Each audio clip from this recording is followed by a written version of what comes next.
might call it the Holy Land, as if sanctity could simplify the stone and dust. Ancient cities, olive trees older than nations, and the footsteps of prophets. But Palestine is not paused. It is a living geography where Roman columns stand beside concrete walls, where 3,000-year-old olive harvests meet modern barriers.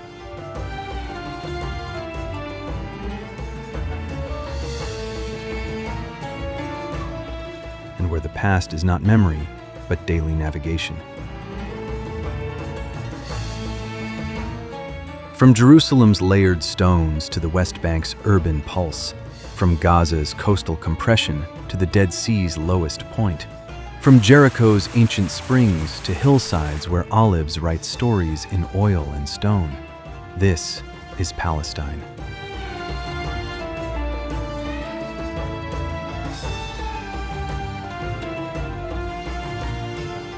Here, the legacy of Abraham, Jesus, and Muhammad survives not in museum glass, but in the way families still tend the same groves, follow the same prayers, and rebuild on the same hills.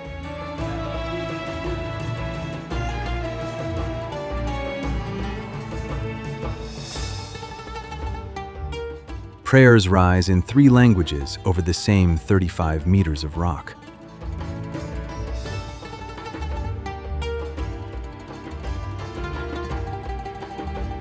Markets sell pomegranates beneath crusader arches.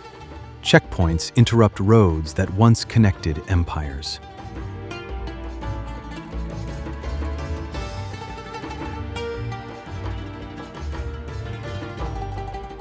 To understand how an ancient land stays alive,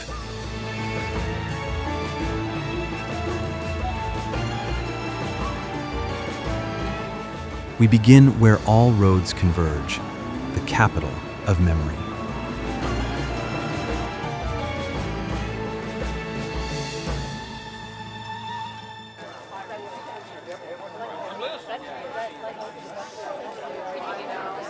In the hills between desert and coast, limestone glows gold in the morning light.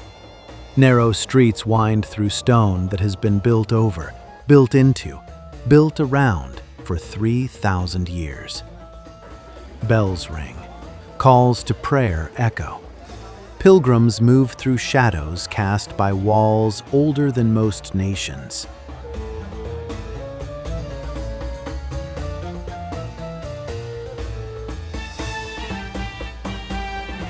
This is Jerusalem.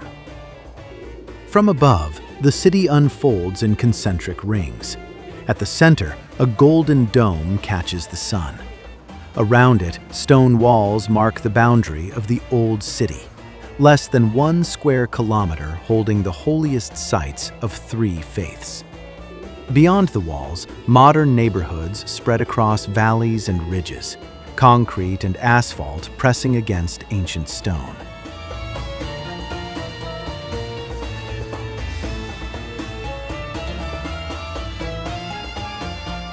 The Old City divides into quarters: Jewish, Muslim, Christian, Armenian.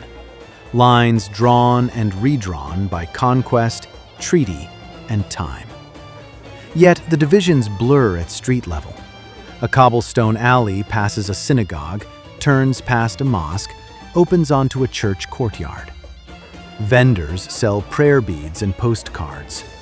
Orthodox Jews in black coats walk beside nuns in white habits. Tourists photograph arches built by Romans, restored by Crusaders, maintained by Ottomans.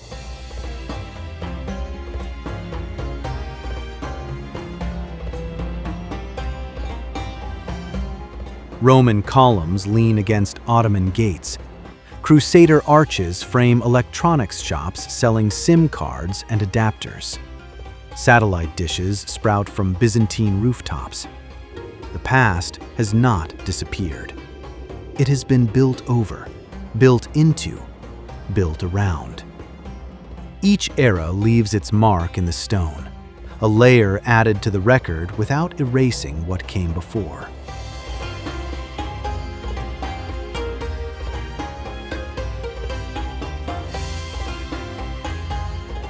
Here, history is not chronological. It is geological, compressed, stacked, impossible to separate. At dawn, light floods the eastern walls, turning limestone to pale amber. By midday, the stone is white, almost blinding. At dusk, everything softens. Gold again, then ochre, then gray. The color of Jerusalem changes with the sun, but the stone itself remains, carrying the weight of 3 millennia in its foundations.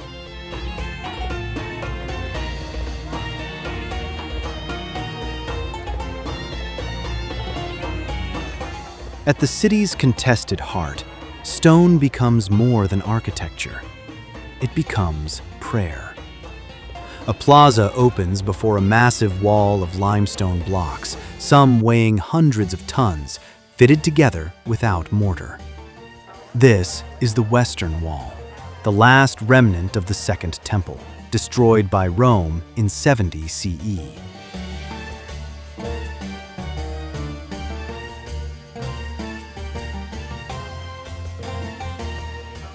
Men and women pray in separate sections, divided by a low barrier. Orthodox Jews rock forward and back, foreheads nearly touching the stone. Tourists stand quietly, uncertain of the protocol.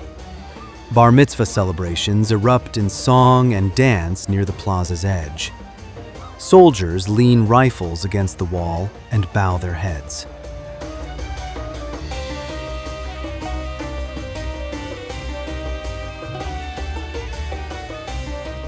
Hands trace grooves worn smooth by hands before them. Paper prayers fill cracks between the stones, thousands of them. White slips wedged into every available gap, petitions and pleas left for God.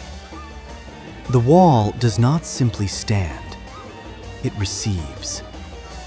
Above the plaza, on the raised platform where the temple once stood, trees and colonnades frame another structure, and another faith lays claim to the same stone.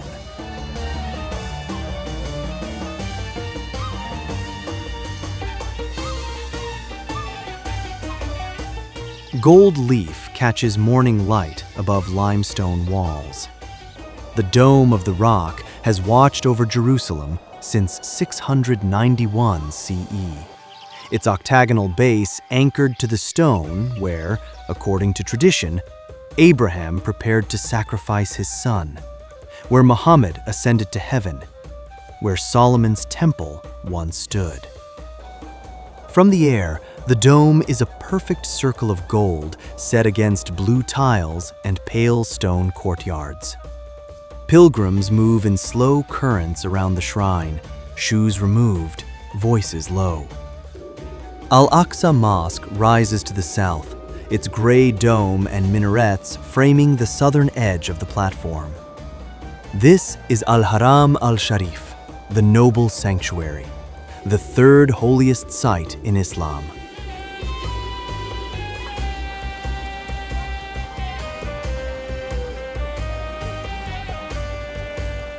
Three faiths converge on the same 35 meters of rock.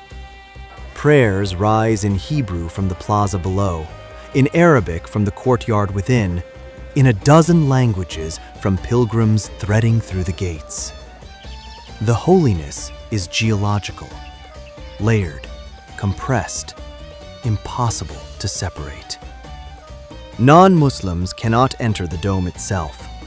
The interior remains a mystery to most who see it from below, from the sides, from drones hovering above. The gold is enough. The geometry is enough. The weight of competing claims written into stone and tile is more than enough.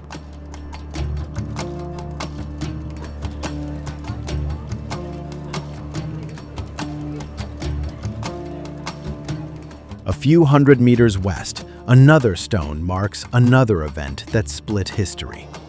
An empty tomb and a faith built on resurrection.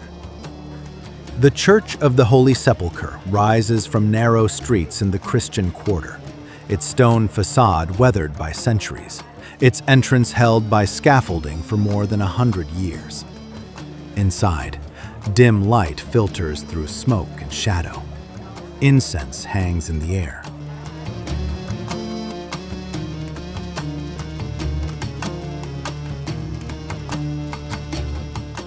The stone of anointing lies just inside, a pale slab where, according to tradition, Jesus' body was prepared for burial. Pilgrims kneel, press their foreheads to the stone, leave flowers and tears. Beyond it, the aedicule stands, a small shrine built over the tomb itself, encased in marble and lit by hanging lamps. Lines form. Inside, pilgrims touch the marble slab, whisper prayers, emerge into light.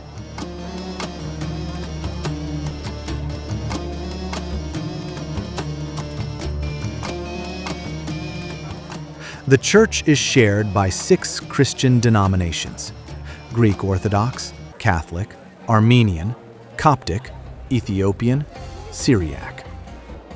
Custody is governed by a 19th century agreement so delicate that the keys are held by 2 Muslim families, neutral custodians in a building where every step is claimed and contested. Chants echo in Greek, Latin hymns rise, Armenian incense drifts through vaulted ceilings.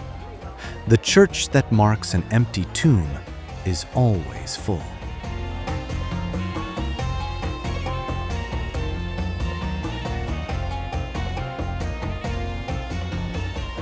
Beyond the holy sites, beyond the tourists and pilgrims and soldiers, another Jerusalem lives. One where stones are not theology, but simply home.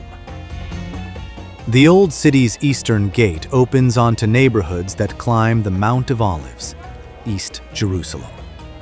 Limestone walls give way to concrete.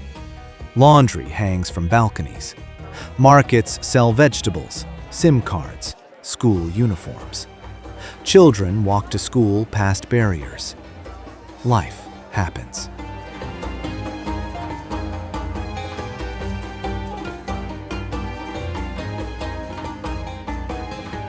This is predominantly Palestinian neighborhoods like Silwan, Shuafat, Jabal Mukaber.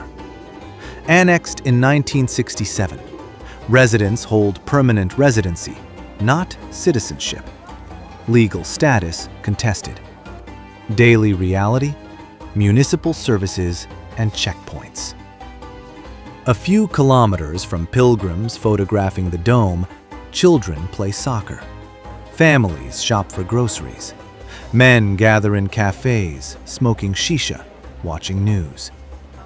This is not the Jerusalem of postcards, but the Jerusalem of most who live here. Rent and traffic and homework, punctuated by checkpoints.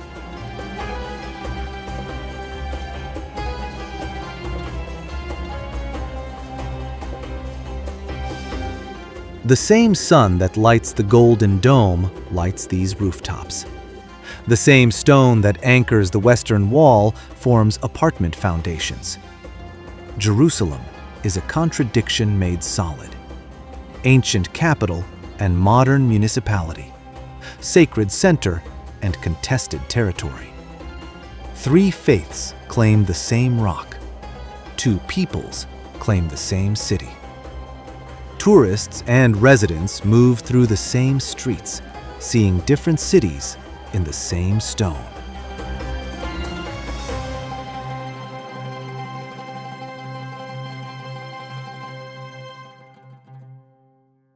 Jerusalem is the stone that does not move. Around it, other cities rise and adapt. Palestinian towns where the old struggle finds new forms, where life moves between ancient sites and modern checkpoints.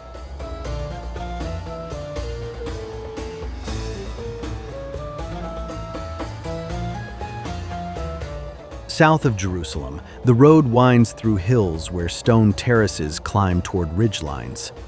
The landscape opens and closes, valleys, then peaks, then valleys again, until the city of Hebron appears, sprawling across slopes and into a canyon where narrow streets have carried trade for 4,000 years.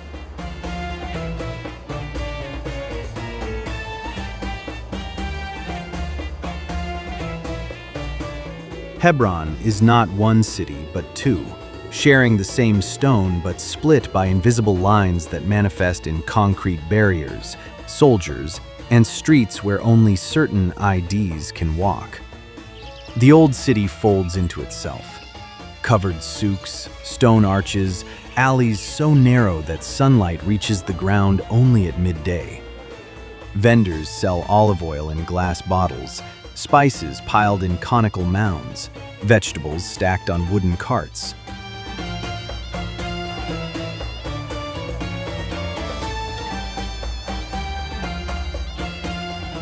The market persists, commerce as continuity. Families shop, haggle, carry groceries in plastic bags.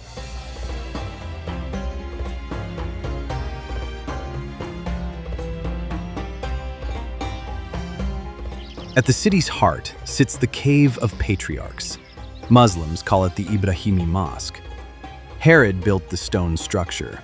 Byzantines made it a church. Muslims made it a mosque. A massacre in 1994 split it in two.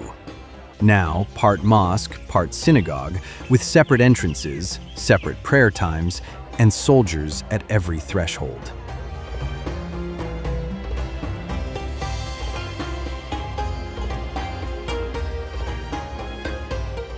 Abraham's burial site, claimed by Jews and Muslims both, is now a monument to division more than to shared ancestry.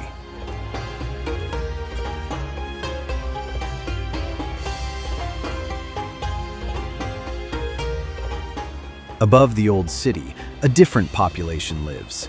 Israeli settlements cling to hilltops and rooftops, their presence marked by Israeli flags, security cameras, and soldiers who watch the streets below. The city divides into H1 and H2 zones, lines drawn on maps that become concrete on the ground. Some streets, Palestinian vehicles cannot enter. Others, Palestinian feet cannot walk. The geography of control is written in barriers and permits.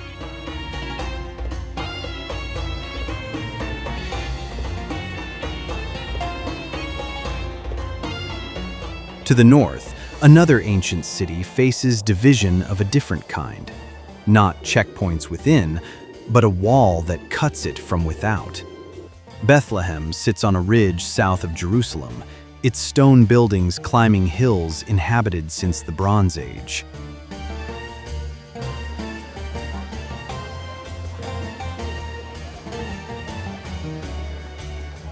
For 2,000 years, pilgrims have come. The Church of the Nativity has outlasted them all. Built in the 4th century over the grotto where tradition places Jesus' birth, the church survived Rome, Byzantium, Crusaders, Ottomans, British. Now it stands as the heart of a Palestinian city where Christmas is not just memory, but December traffic.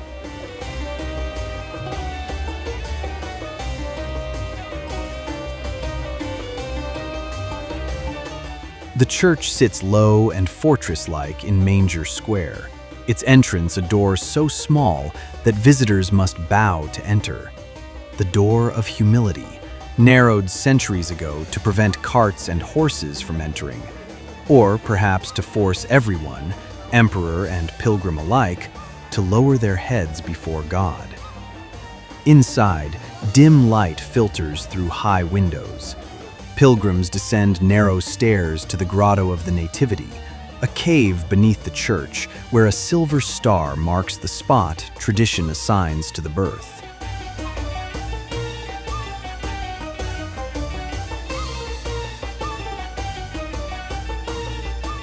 Lines form. Tourists photograph. Orthodox monks in black chant in the shadows. The church does not float above politics. It sits on streets where taxis honk, where children walk to school, where the call to prayer echoes from mosques older than the United States.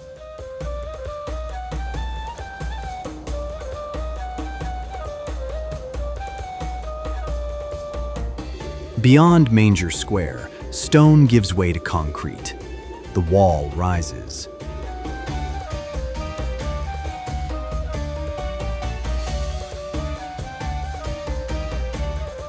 "8 meters high, the concrete slabs cut through valleys and over ridges, separating Bethlehem from Jerusalem, farmers from olive groves, neighborhoods from each other. The Israeli government calls it a security barrier. Palestinians call it the apartheid wall. The International Court of Justice called parts of its route illegal. The concrete does not care. It simply stands.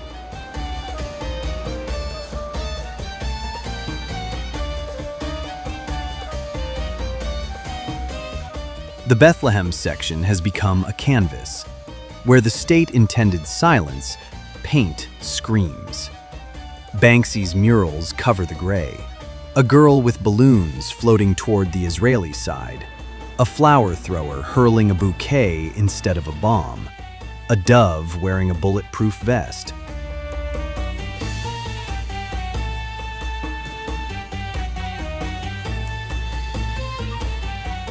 Protest messages layer over official justifications. Free Palestine in spray paint. We will not go down quietly in the dark, in black letters 3 meters high. Art as resistance. Graffiti as counter-narrative. The wall both barrier and billboard.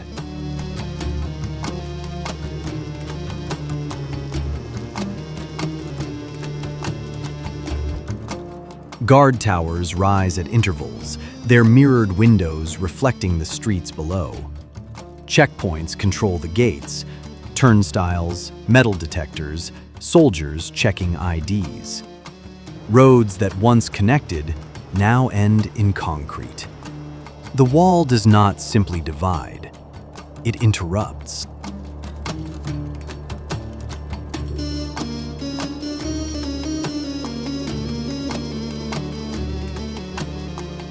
Beyond the wall, Palestinian life continues, not in the gaze of pilgrims or cameras, but in the cities where government buildings rise, cafes fill with students, and a different version of Palestine takes shape.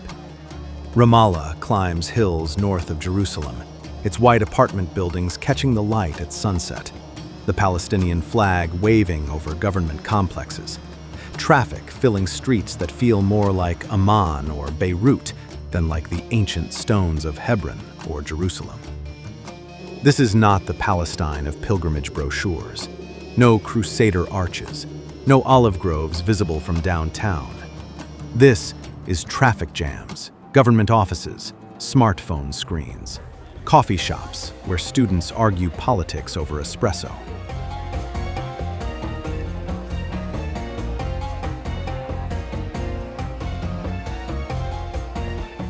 The Muqatta, the Palestinian Authority headquarters, sprawls across a hilltop, its walls scarred by Israeli tank shells from the Second Intifada, its courtyard holding Yasser Arafat's mausoleum beneath a glass pyramid. Here, ministers meet, parliament convenes, when it convenes at all, and the machinery of quasi-statehood grinds through bureaucracy and constraint.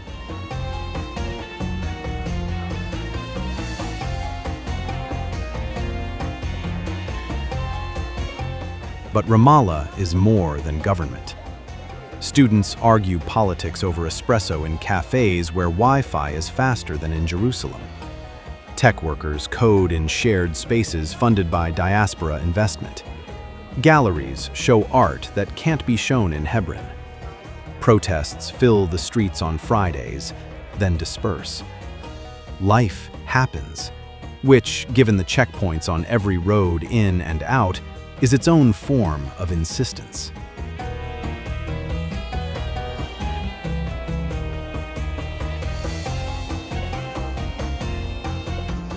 West of Ramallah, beyond the last checkpoint, the land falls toward the sea.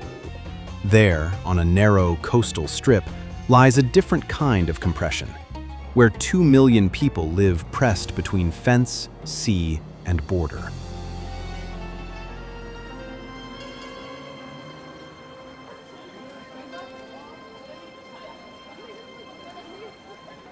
On a narrow strip of coast, a city has been built and rebuilt more times than memory can count. Philistine harbors beneath Greek walls, Roman columns beneath Byzantine churches,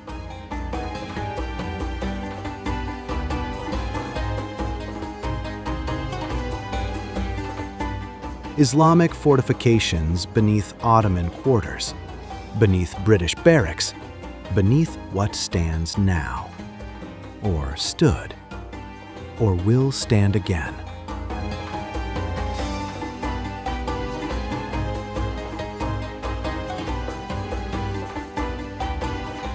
Gaza is 41 kilometers long and 6 to 12 kilometers wide, 365 square kilometers total, smaller than many cities, holding more than 2 million people. From above, before the most recent war, the strip looked like a puzzle whose pieces had been forced into too small a box. Towers rising between crowded neighborhoods, roads threading through narrow gaps, the Mediterranean pressing against the western edge, while fences and walls sealed the north, east, and south.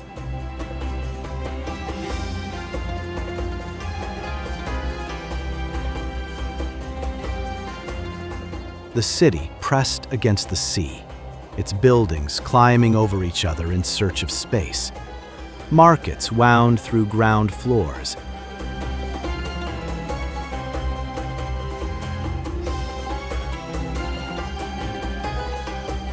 Apartments stacked 6, 7, 8 stories high. Rooftops became terraces, storage, playgrounds for children who had nowhere else to go. 2 million people in a space where density was not a choice, but a condition, the most crowded place in a region of crowded places.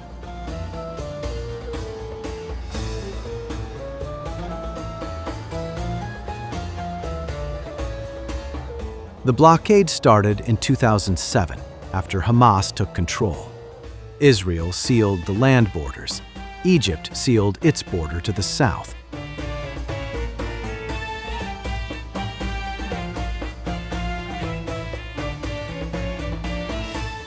Fishing boats can go 6 nautical miles, then Israeli patrol boats turned them back. The strip became an island that was not an island. Water on one side, fence on the other.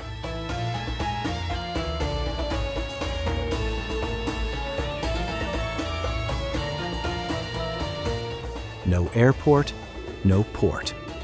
No way out except through gates controlled by others.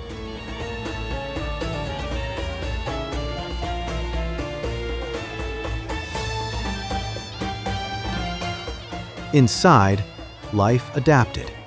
Markets filled with goods smuggled through tunnels from Egypt until the tunnels were destroyed. Generators roared when power plants failed.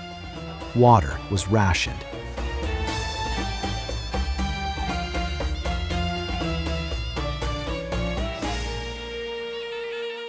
The economy collapsed and persisted, unemployment above 50%. Yet, shops opened, vendors sold. People worked when work existed.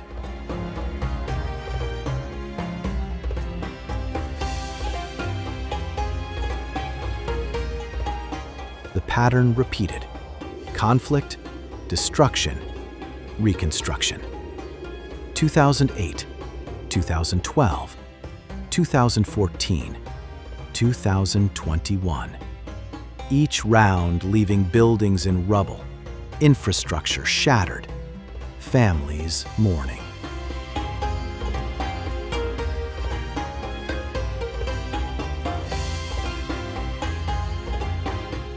Then cranes appeared. concrete trucks, welders, electricians.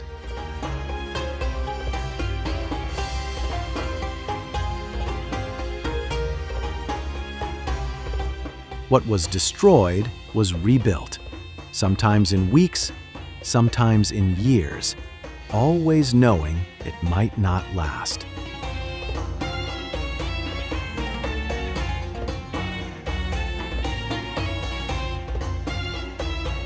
In 2023, the pattern repeated again, but worse. Entire neighborhoods erased. Towers collapsed.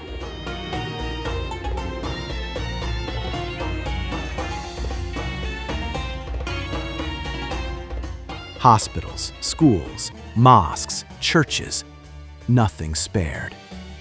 Tent camps spread across empty lots.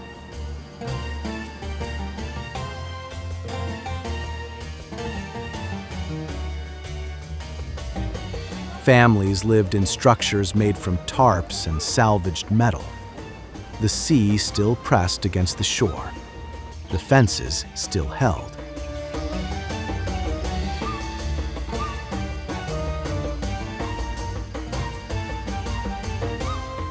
But what lay between them had changed.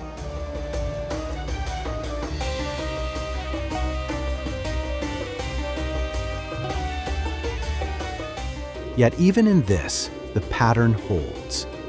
Cranes appear.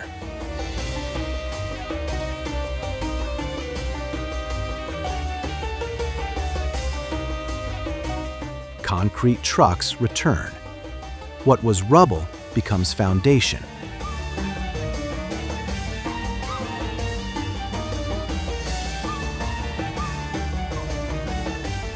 Markets reopen in spaces that were markets before. Children return to schools. Different buildings, same courtyards.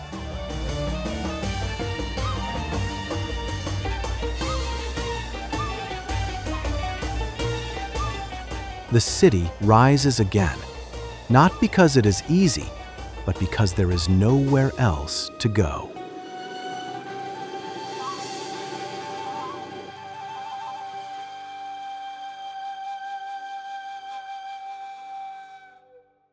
From the hills around Jerusalem, the road drops. Stone walls and pine trees give way to bare rock, then to pale dust. The air thickens, grows heavier, and the temperature climbs 20 degrees in 20 kilometers.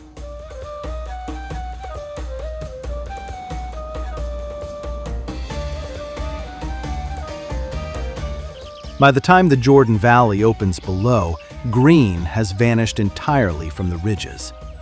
Brown hills fold into deeper brown valleys, and the sun presses down on a landscape that looks emptied, drained, left to bake. Then, suddenly, the mirage resolves into reality. Palms rise from the valley floor, green against brown, fed by water that refuses to give up.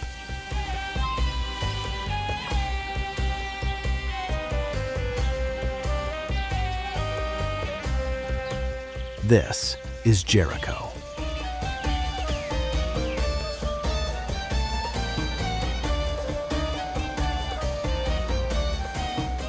Before pyramids, before writing, people lived here. They found water in the desert, Ain es-Sultan, a spring bubbling from rock, and stayed. 10,000 years later, their descendants still tend date palms fed by the same spring. Walk streets, built over streets, built over streets.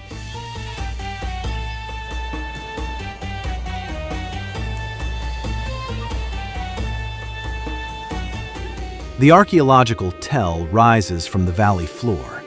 This is Tel es-Sultan, the mound of ancient Jericho. Excavation trenches cut across its slopes.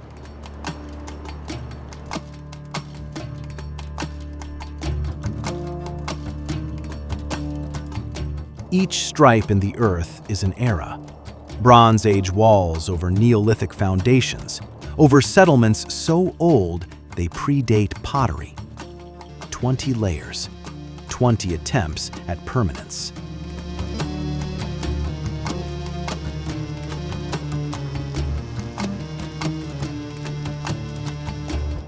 From the top, the view spreads.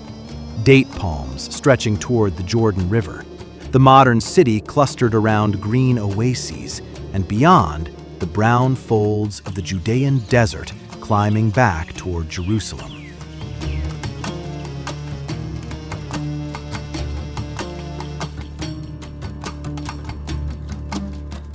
The spring still flows, the palms still grow.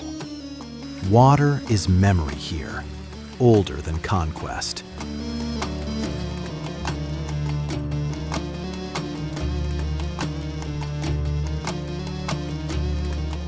Above the city, a monastery clings to a cliff face. The Monastery of Temptation, built where Jesus fasted for 40 days. The cliff is sheer, the monastery improbable, the cable car climbing to it even more so.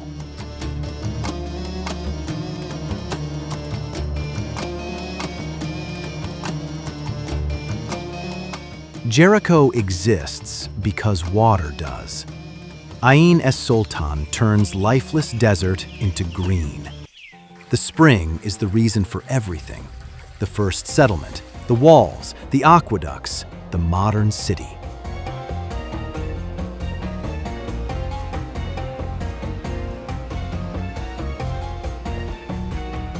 From Jericho, the land continues its descent. The valley drops lower, the air grows heavier, and water stops flowing to pool in a lake so salty nothing survives. The final stop in gravity's pull.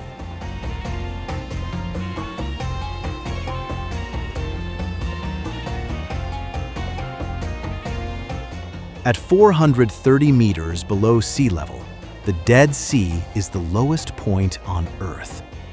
The air here is thick, oxygen-rich, pressing down with the weight of atmosphere piled above.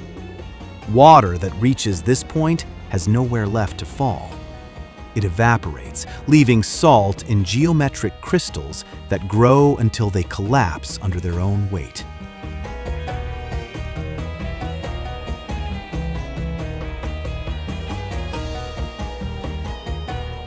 From above, the sea is turquoise against bone-white formations. Salt crusts the shoreline in shapes that look architectural. Pillars, platforms, ridges sharp enough to cut.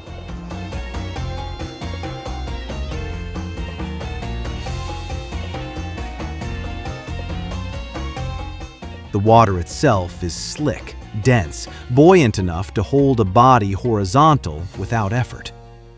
Minerals concentrate. 34% salinity, 10 times the ocean. Enough to sting any cut, burn any open wound, preserve anything that enters.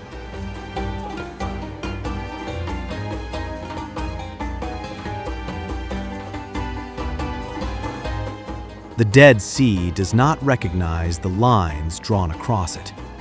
Israeli shore, Palestinian shore, Jordanian shore. The water treats them equally, receding from all three at once. What's left shrinks inward, dropping a meter every year. Sinkholes appear where Earth collapses into voids left by dissolved salt.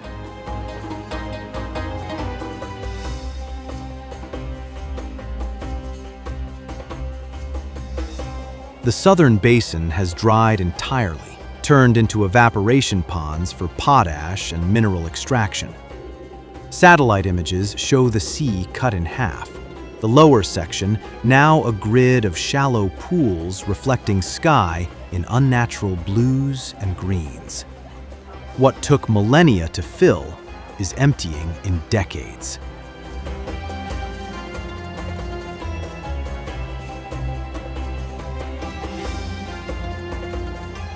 The water that feeds this dying sea flows from the north, a muddy river where prophets and pilgrims have waded for millennia.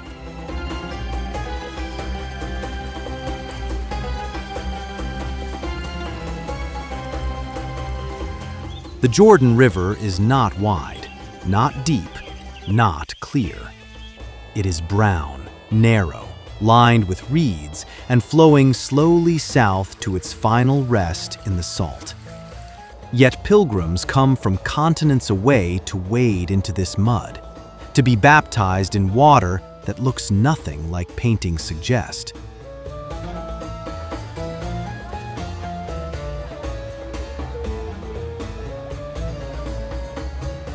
The river's holiness is not in its appearance, but in what happened here, or what faith believes happened. Baptism platforms line both banks, Israeli-controlled on the west, Jordanian on the east. Qasar al-Yahud on one side, al-Maghtas on the other.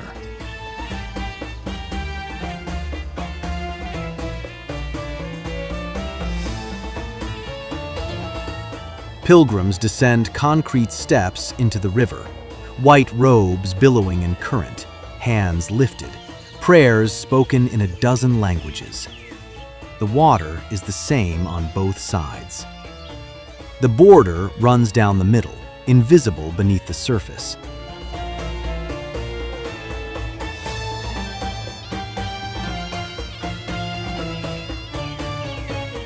From the river valley, the land rises again, back to the hills where another kind of continuity survives. Not in stone or water, but in the trees that have fed civilizations older than empires.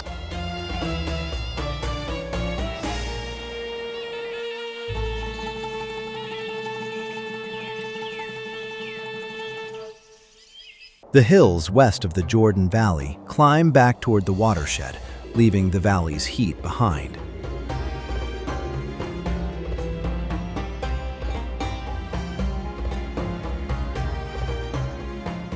Green returns, not the sudden green of Jericho's oasis, but the slow accumulation of terraces, each one held in place by stone walls older than most nations.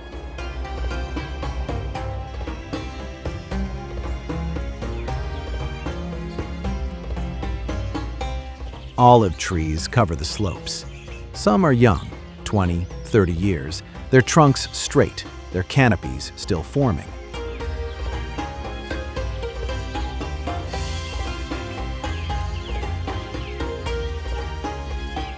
Others are ancient, their trunks thick as three men standing shoulder to shoulder, bark twisted into ridges and valleys, branches reaching in directions that defy logic. A tree planted by a farmer's great-great-grandfather still produces fruit.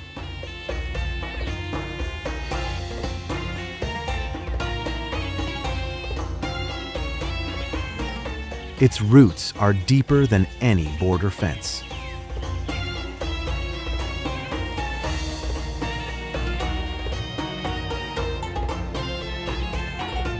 Olive cultivation in this land is older than writing.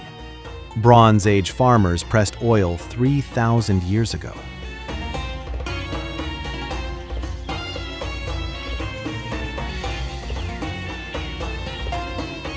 Roman soldiers requisitioned it. Crusaders burned the groves and watched them regrow. Ottoman tax collectors measured harvests. British mandate officers mapped the trees.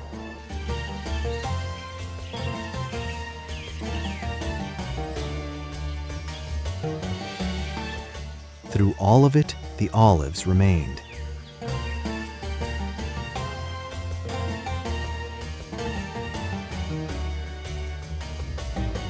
Pruned, tended, harvested, replanted.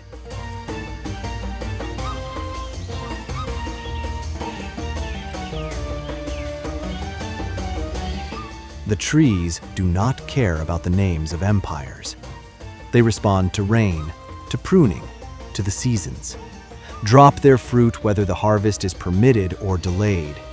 Grow whether permits arrive or walls rise.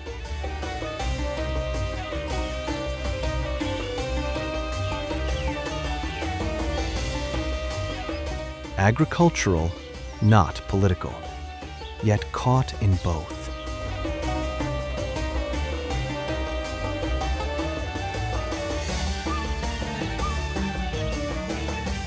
From the air, the terraces write lines across the hillsides, curves following the contours of the land, stone walls holding soil that would otherwise wash away in winter rains.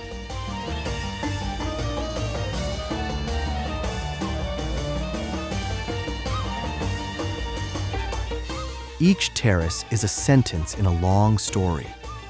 Roman farmers built walls that Byzantine monks repaired. Ottoman peasants added layers. British surveyors mapped them. Palestinian families tend them now.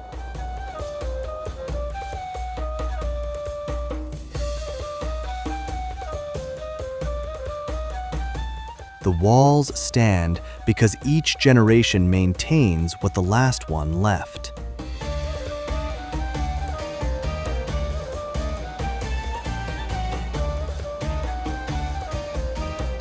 In one valley south of Jerusalem, terraces descend in perfect rows toward a spring that has fed the land since before Rome. This is Batir, a UNESCO World Heritage Site, a place where the agricultural landscape itself is recognized as worthy of preservation.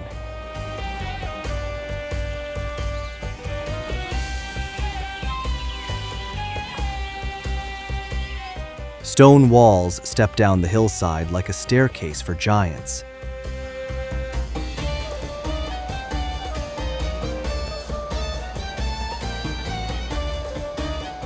Water channels, some Roman, some older, thread between the terraces, carrying spring water to trees and vegetables. The system still works.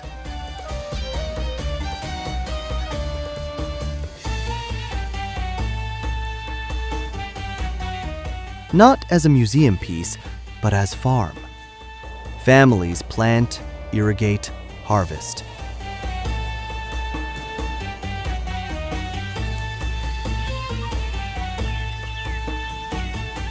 The tools have changed, the methods have not.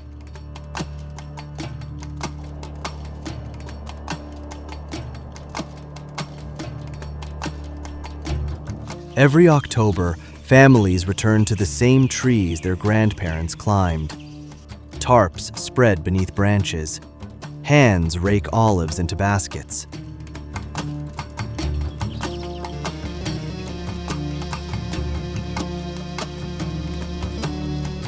Children climb into canopies while adults gather what falls.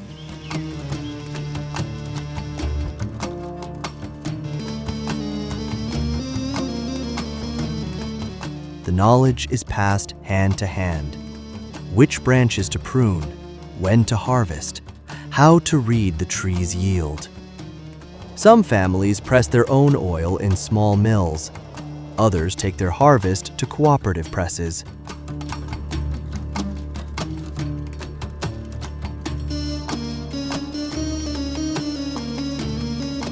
The oil is the same, green gold, peppery, thick enough to coat the tongue.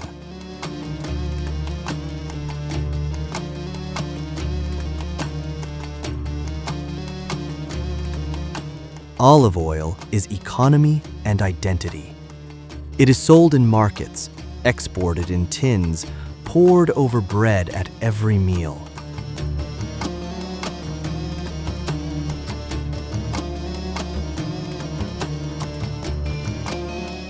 A good harvest means weddings can be afforded, repairs made, children sent to university. A bad harvest means belts tighten.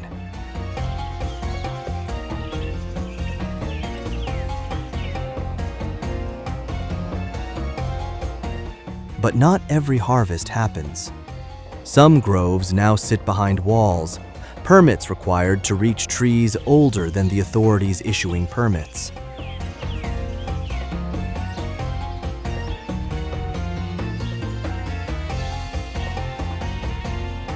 Some families harvest in hours, racing daylight and checkpoints.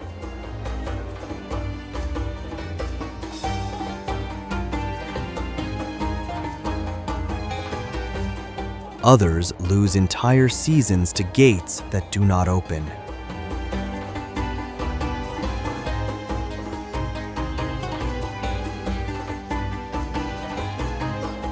Thousands of trees are gone now, cut over decades, land cleared. Stumps remain.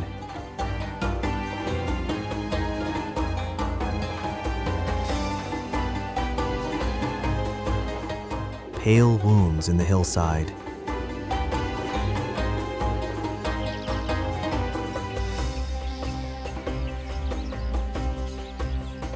Some families replant. Saplings grow slowly. An olive tree takes 30 years to reach full yield.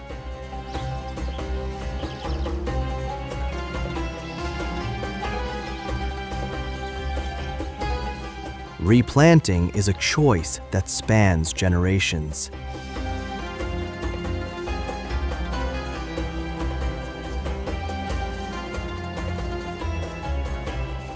Yet the trees remain. Olives press into oil. Oil fills jars. Jars pass hand to hand.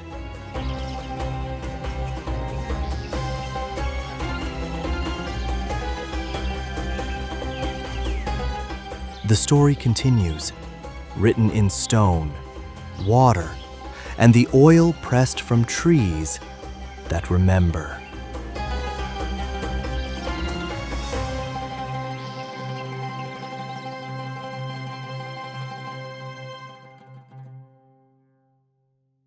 From the golden stone of Jerusalem to the salt of the Dead Sea, from the compression of Gaza to the terraces where olives have grown for 3,000 years, this is Palestine.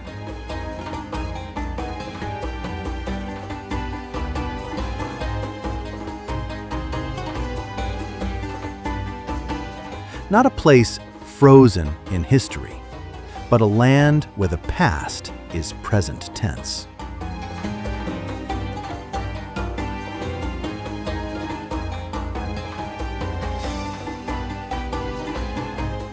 This is the living geography, past as present, written in stone and oil and choice.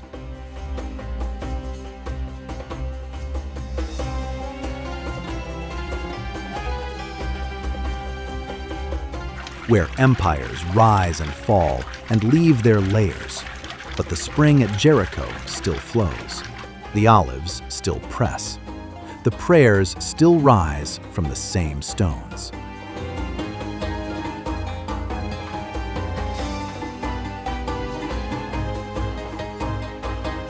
Here, Roman columns lean against Ottoman gates. Pilgrims walk paths worn smooth by centuries of feet.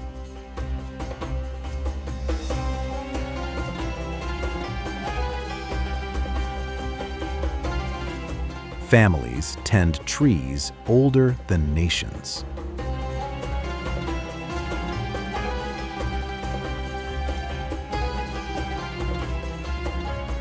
Palestine is a reminder that history is not behind us. It is ground we walk on, walls we touch, roots that feed us.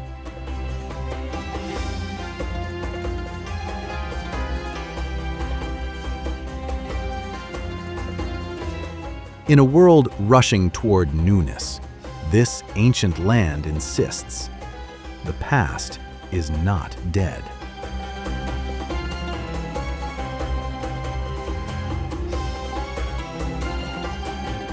Still being written.